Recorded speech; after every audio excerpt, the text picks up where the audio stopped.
श्री राधे। हमने आपको अब तक भगवान के नाम की महिमा, राधा नाम संकीर्तन कैसे करना चाहिए और भगवान का नाम लेने की विधि क्या है, इन सारी जानकारियों का वीडियो पहले ही इस चैनल पर डाला जा चुका है, जिसका सार यह है कि भगवान ने अपने नाम में अपनी समस्त शक्तियां रख दी हैं। उनके नाम का जप और नाम संकीर्तन में भगवान का स्मरण करना जरूरी है। वैसे तो राम और कृष्ण एक ही हैं, इसलिए जो राम नाम की महिमा है वही कृष्ण नाम की महिमा है, परंतु हम अल्पज्ञों को उनमें अंतर लगता है। अगर कोई ज्ञानी गहन विचार करके कृष्ण या राम नाम की महिमा की तुलना करे तो एक ही अर्थ मिलता है। अस्तु तो श्री कृष्ण नाम की महिमा मैं क्या, ब्रह्मा क्या, स्वयं भगवान भी नहीं कर सकते। चूंकि भगवान की सभी चीजें अनंत हैं, अर्थात भगवान का नाम, गुण, लीला, शक्तियां इत्यादि सब अनंत मात्रा की हैं। इसलिए भगवान स्वयं भी अगर नाम की महिमा कहने बैठे तो अनंत काल तक नाम की महिमा गाते रहे, लेकिन नाम की महिमा खत्म नहीं होगी।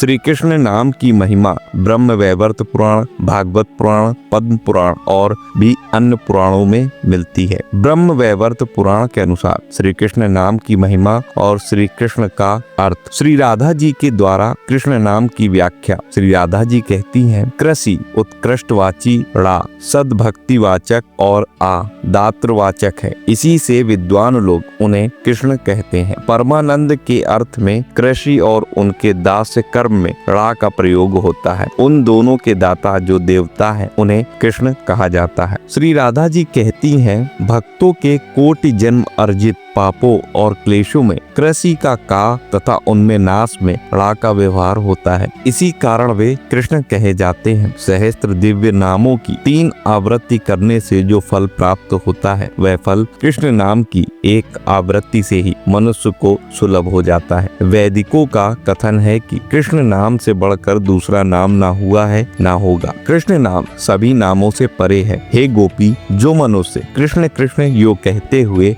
नित्य उनका स्मरण करता है उसका उसी प्रकार नरक से उद्धार हो जाता है जैसे कमल जल का भेदन करके ऊपर निकल आता है। श्री राधा जी कहती हैं, कृष्ण ऐसा मंगल नाम जिसकी वाणी में वर्तमान रहता है, उसके करोड़ों महापातक तुरंत ही भस्म हो जाते हैं। कृष्ण नाम जप का फल सहस्त्रों अश्वमेध यज्ञों के फल से भी श्रेष्ठ है, क्योंकि उनसे पुनर्जन्म की प्राप्ति होती है, परंतु नाम जप से भक्त आवागमन से मुक्त हो जाता है। समस्त यज्ञ, लाखों व्रत, तीर्थ स्नान, सभी प्रकार के तप, उपवास, सहस्त्रों वेद पाठ, सैकड़ों बार पृथ्वी की प्रदक्षिणा, ये सभी इस कृष्ण नाम जप की 16वीं कला की समानता नहीं कर सकते हैं। पद्म और भागवत पुराण के अनुसार कृष्ण नाम की अब महिमा जानते हैं। श्री सूत जी कहते हैं, जिन्होंने श्री कृष्ण नाम को अपनाया है वे पृथ्वी को तीर्थ बना देते हैं। इसलिए श्रेष्ठ मुनिजन इससे बढ़कर पावन वस्तु और कुछ नहीं मानते। अर्थात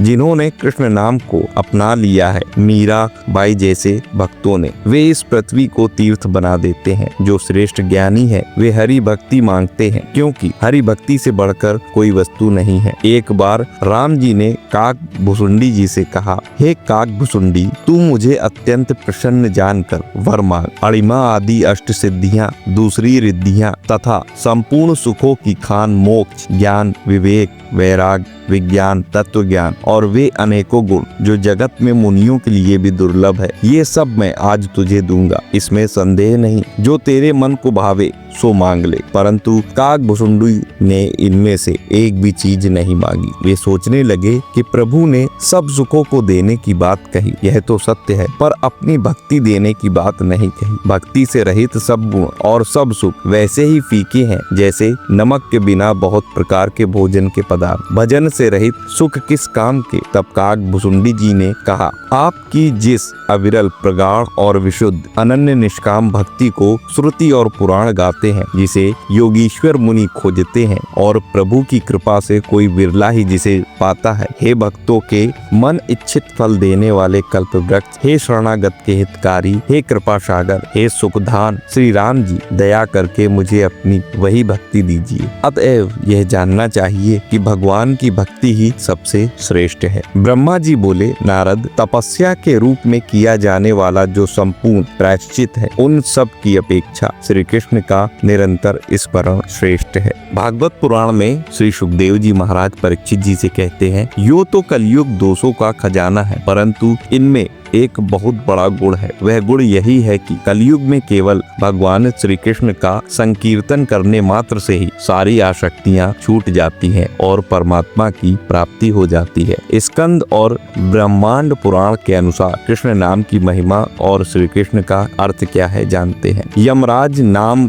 महिमा के विषय में कहते हैं, जो गोविंद, माधव, मुकुंद, हरे, मुरारे, शंभो, शिव, ईशान, चंद्रशेखर, शूलपाणी, दामोदर, अच्युत, जनार्दन, वासुदेव इस प्रकार सदा उच्चारण करते हैं, उनको मेरे प्रिय दूतों तुम दूर से ही त्याग देना। भगवान विष्णु के 3000 पवित्र नाम यानी कि विष्णु सहस्त्र नाम के जप के द्वारा प्राप्त परिणाम यानी कि पुण्य केवल एक बार कृष्ण के पवित्र नाम जप के द्वारा प्राप्त किया जा सकता है। पुराणों ने कृष्ण नाम की महिमा बहुत की है, परंतु अनेक जगहों पर कृष्ण नाम का प्रेम पूर्वक मन से जप या कीर्तन करने को भी कहा है। आशा करता हूँ आज के इस वीडियो से आप जान पाए होंगे भगवान श्री कृष्ण के नाम की महिमा, उनके नाम का जप क्यों और कैसे करना चाहिए, उनका नाम जप करने पर क्या फल हमें प्राप्त होता है और इस नाम की महिमा क्या है। वीडियो अगर पसंद आया हो तो लाइक करिए और अगर आप भी भगवान श्री कृष्ण के भक्त हैं तो कमेंट में जय श्री राधे कृष्ण जरूर लिखिए। इस वीडियो को ज्यादा से ज्यादा शेयर करिए। मिलता हूँ अगले वीडियो में नई जानकारी के साथ, तब तक राधा वल्लभ श्री हित हरिवंश।